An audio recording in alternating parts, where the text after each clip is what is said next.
അസ്സലാമു അലൈക്കും. നബിദിനം കഥ. മുത്തുനബിയും പെരുങ്കള്ളനും. മുത്തുനബിയുടെ കാലത്ത് മഹാനുണയനും പെരുങ്കള്ളനുമായിട്ടുള്ള ഒരാളുണ്ടായിരുന്നു.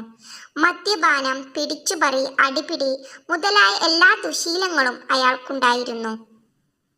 അങ്ങനെയിരിക്കെ മദീനയിൽ മുത്തുനബിയെ സന്ദർശിക്കാൻ ആളുകളെത്തി. കൂട്ടത്തിൽ അയാളുമുണ്ടായിരുന്നു.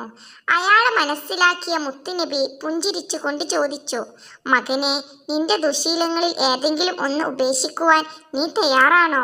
മുത്തുനബി പറയുകയല്ലേ, അയാൾ അത് സമ്മതിച്ചു. ശരി, എങ്കിൽ ഇന്നു മുതൽ നീ കളവ് പറയരുത്. അയാൾക്ക് അത് കേട്ട് ആശ്വാസമായി. മോഷണവും പിടിച്ചുപറിയും നിർത്താൻ പറഞ്ഞില്ലല്ലോ. ഇനിയൊരിക്കലും നുണ പറയില്ലെന്ന് ഞാനിതാ ഉറപ്പു തരുന്നു. ഇത് സത്യം, അയാൾ ശപഥം ചെയ്തു. എന്നാൽ അതോടെ അയാൾക്ക് പ്രശ്നമായി. മുത്തുനബിയുടെ അടുത്ത് നിന്ന് തിരിച്ചു വരുന്ന വഴിയിൽ ഒരു വലിയ ഈത്തപ്പനത്തോട്ടം കണ്ടു. ഹായ്, പഴുത്ത പാകമായ ഈത്തപ്പഴങ്ങൾ! ഇന്ന് രാത്രി എല്ലാം അടിച്ചു മാറ്റണം. അങ്ങനെ തീരുമാനിച്ചാണ് അവിടെ നിന്നും നടന്നു നീങ്ങിയത്.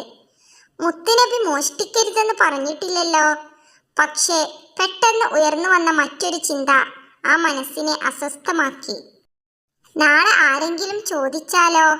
മോഷ്ടിച്ചില്ല എന്ന് പറയാൻ പറ്റില്ല, കള്ളമാകുമല്ലോ. കള്ളം പറഞ്ഞാൽ മുത്തുനബി ശപിക്കും. സത്യം പറഞ്ഞാലോ ശിക്ഷ അനുഭവിക്കേണ്ടി വരും. എന്തു ചെയ്യണം?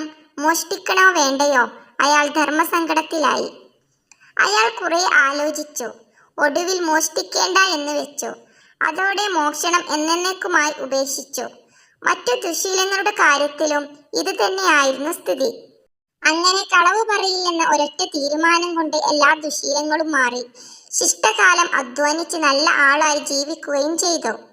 കൂട്ടുകാർക്ക് എൻ്റെ വീഡിയോ ഇഷ്ടപ്പെട്ടാൽ ലൈക്ക് ചെയ്യാനും കമൻറ്റ് ചെയ്യാനും സബ്സ്ക്രൈബ് ചെയ്യാനും മറക്കരുത്. അസ്സലാമു അലൈക്കും.